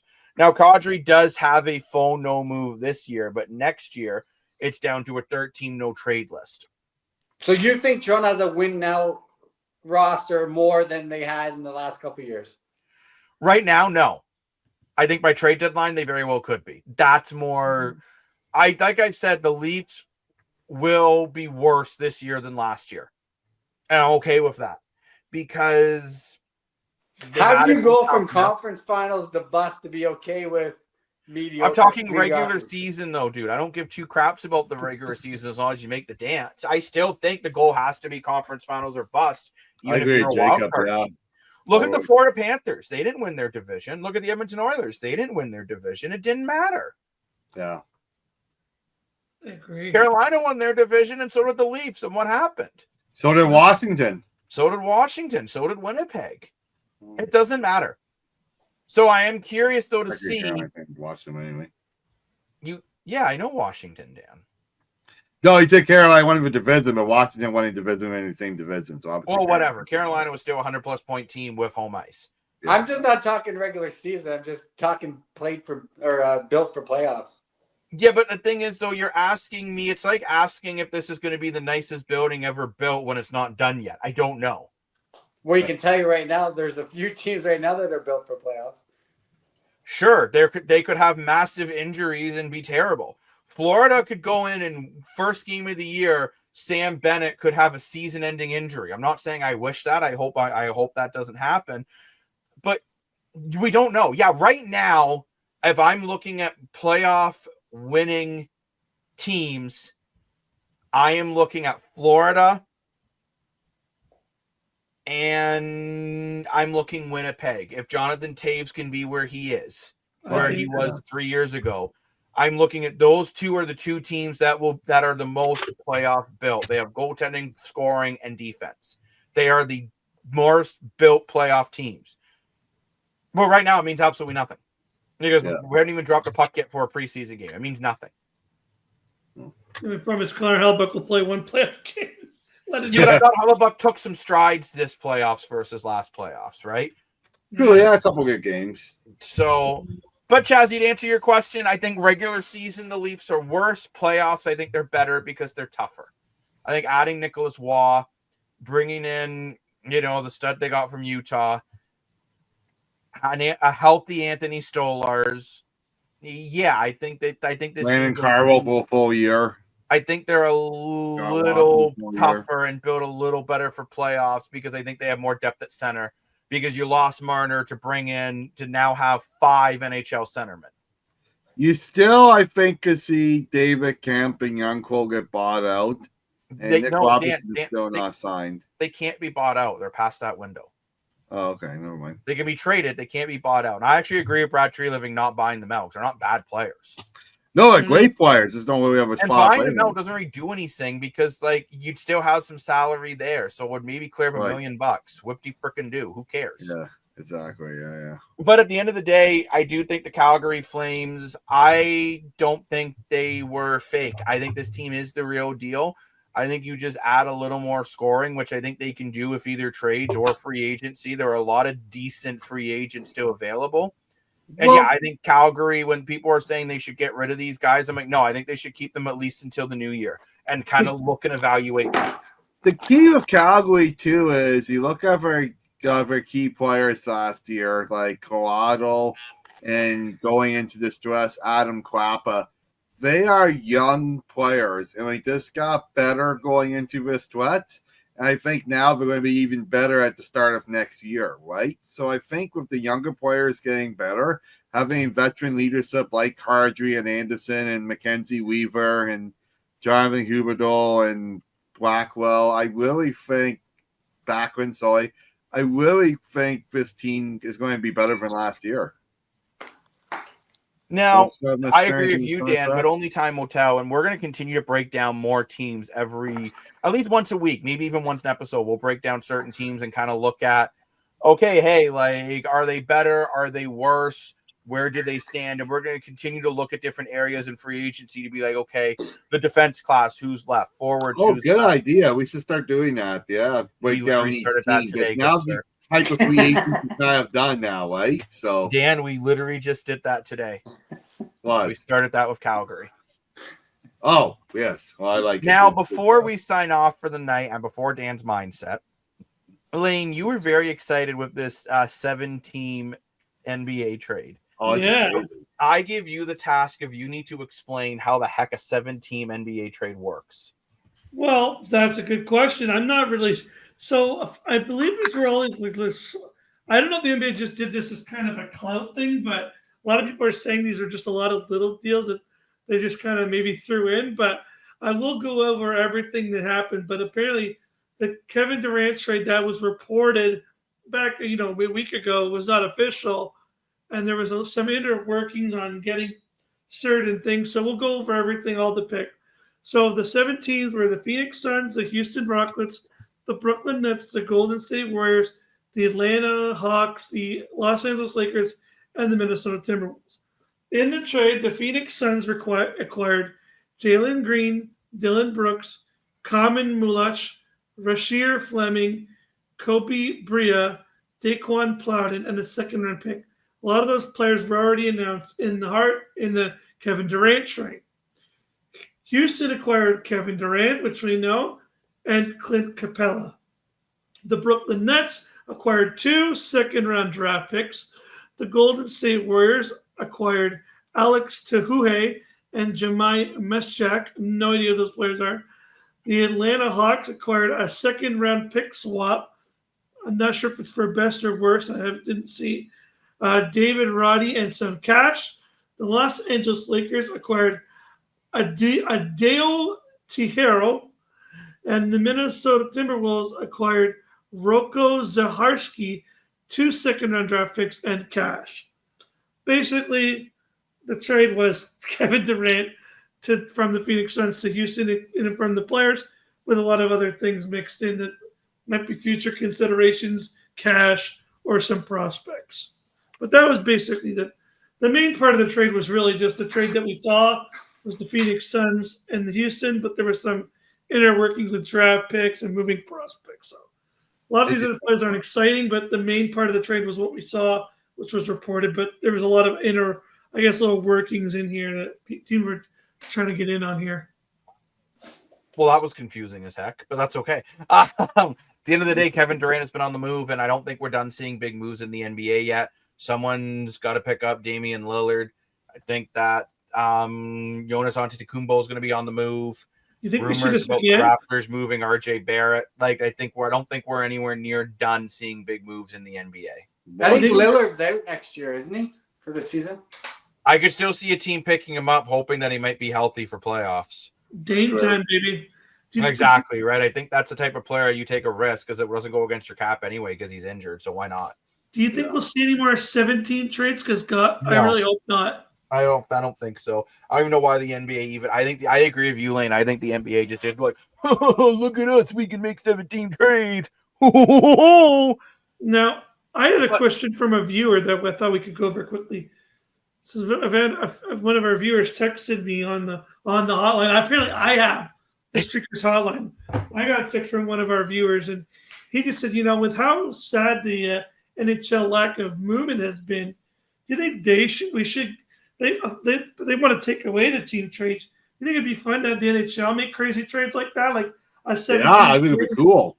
See more creative ways of moving around prospects, or seeing something. Plus, there's salary cap and everything. Why not?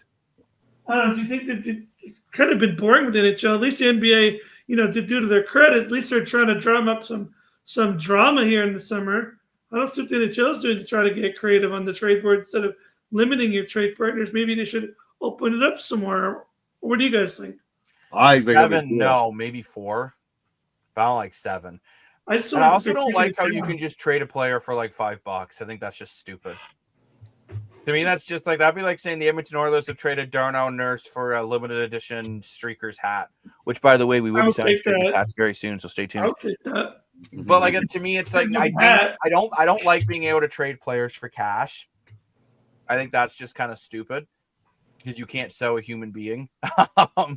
And I think for the NHL, maybe 4 teams, but I think when you get into 6 and 7, it's just too confusing. That's my 2 cents on it, at least. But thanks for the question. Yeah. But I think it is time that we sign off for the night. But before we go, Mr. More for Your Money always has a mindset. So what's your mindset tonight, Dan? I do, yeah. Well, my mindset, we were talking about a little bit last week when we traveled to Ottawa and how great the Ottawa fans were welcoming away fans from Toronto and different stadiums and stuff. Unfortunately, we saw a little bit of the opposite going to the Toronto game. I'm not going to get into details and call people and cities out or whatever, but a away fan team took a blowhorn from a family and snapped it in half and threw it across the stadium. And that's just not cool. We saw other fans who were younger picking on older fans. And one, you shouldn't pick on anyone. And 2, if you ever want to pick on someone of your own abilities in life, And I just want to say that everyone should take a page out of Ottawa's book because they were phenomenally positive and welcoming. As okay, have a little joke and a little stab here, but when it comes to physically breaking people's property, I don't care if it's a $10 blowhorn. It meant something to a 12-year-old kid that you snap it off of broke. It's not cool. And I think, I'll just say, I think Maple Leaf Sports Entertainment should have done something about it and kicked that fan out. It's against people's safeties and people's rights, and you can't break and steal property. So just don't do that. Long story short, don't be a jerk. I think that is the perfect way to sum up that. But yeah, I do get where you're coming from, and I do feel, at the end of the day, we're all there just to watch a football game so we can have a good time without wrecking people's night. But you know what's wrecking our night? Not being able to go to bed. So thank you very much, everyone, for watching the Streakers On podcast. We record at 1:46 in the morning on July 7th, 2025. I'm the self-proclaimed sports analyst, joined by the man who thugged it out the entire episode, Chazzy, the CEO. Yeah, claps on him. Mr. Lane, Dashing Dashko, who's also been thugging it out with a head injury. Yeah. And Mr. More for Your Money. I say head injury is a clap by it. So there you go. Thank you very much, everyone. We'll see you later. We'll see you on Thursday. Bye-bye.